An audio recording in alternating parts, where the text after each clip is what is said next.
안녕하세요. 오늘은 소득이 없는 대학생, 취준생도 받을 수 있는 청년 맞춤형 전세대출에 대해 알아보겠습니다. 먼저 청년 맞춤형 전세대출은 2019년 5월에 새로 생긴 대출 상품으로 아직 전보나 후기가 그렇게 많지 않아요. 그런데 제가 바로 2019년 8월에 이 대출을 받아서 월세에서 전세로 이사를 하게 됐습니다. 자격부터 신청 방법, 그리고 월세가 아닌 전세로 살아야 하는 이유까지 제가 직접 겪은 정보를 모두 정리해 드릴게요.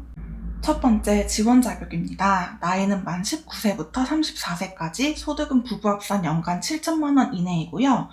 무주택 세대주여야 합니다. 전세대출이라고 하면 일반적으로는 소득이 증명되는 사람만 가능했었는데, 이 상품은 소득이 없는 대학생이나 취업준비생도 가입이 가능해요. 최대 7천만 원까지 대출이 가능하고요. 금리는 약 2.8%인데 매월 변동이 되고 은행마다 개인마다 조금씩 차이가 있습니다. 그리고 자기 자본이 적어도 10% 있어야 해요. 즉 전세 7천만 원짜리 집이라면 대출은 최대 6,300만 원까지만 가능하고요. 나머지 700만 원은 내 돈으로 보증금을 납입하셔야 합니다. 만약 8천만 원짜리 전세라면 7천만 원을 대출받고 내 돈은 1,000만 원을 넣으면 되겠죠?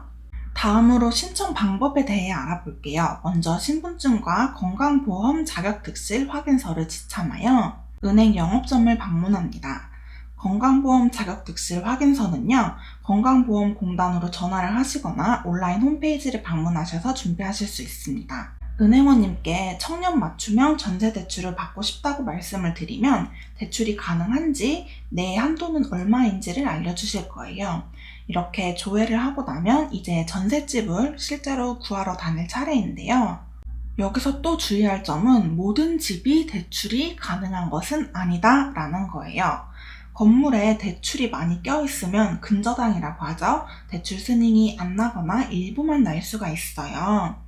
그렇기 때문에 마음에 드는 집을 찾으시면 그 건물의 등기부등본 혹은 주소를 담당 은행원에게 알려서 대출이 가능한지를 확인받아야 합니다. 그런데 내가 이 집이 너무너무 마음에 들어서 다른 사람이 먼저 계약을 할까봐 걱정이 된다면 계약서를 먼저 작성하되 부동산의 특약으로 대출 거절 시에 계약금 전액을 반환한다 라는 조항을 삽입하도록 요청하시면 됩니다.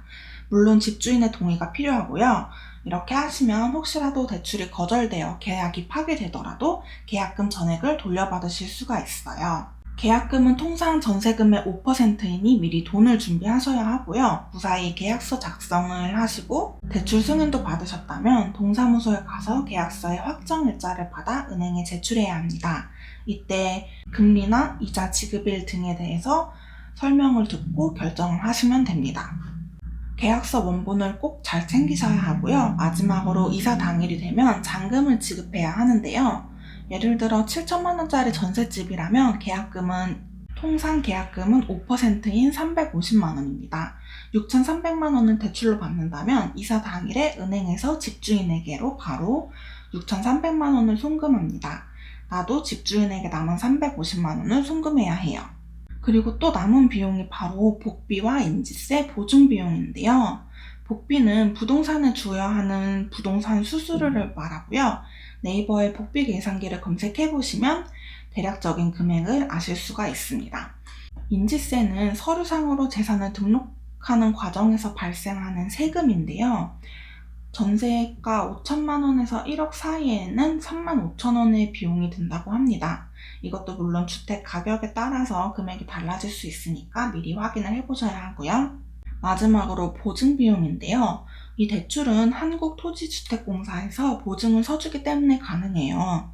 보증을 서주는 대가로 지불해야 하는 비용이고요. 제 경우에는 6,300만 원을 2년 대출하는 기준으로 61,700원이 나왔습니다.